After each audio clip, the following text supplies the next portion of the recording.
I'm going to take a couple shots of a commercial property. During the rainy season, this property floods out in certain spots.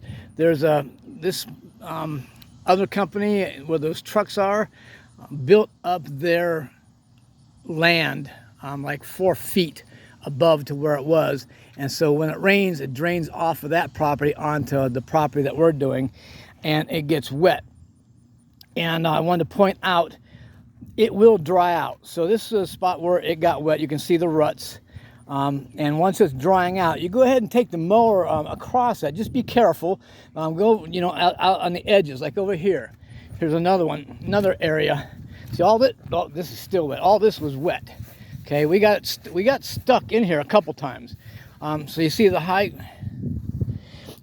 grass. So just go from the outside in on the left side of the deck, and then if it gets wet on the wheel, and if you feel that you're going to get stuck or starting to sink, then get out of there. But once it dries out, we want you to go ahead and try to mow it down. Okay.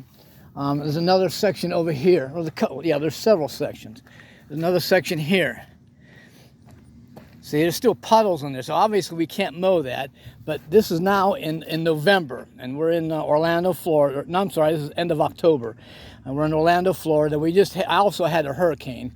Hurricane Ian came in and flooded this place. And so there's some sections down here, but I think you get the point. So once it starts drying out on any commercial property, any property, once it starts drying out, try to cut the grass. Don't just say, okay, well, it was wet there now, it's probably wet there next week and 2 months later. It's probably not. So try to cut it a little bit at a time, see where we're going. They're paying us to cut the whole thing. So just wanted to point that out.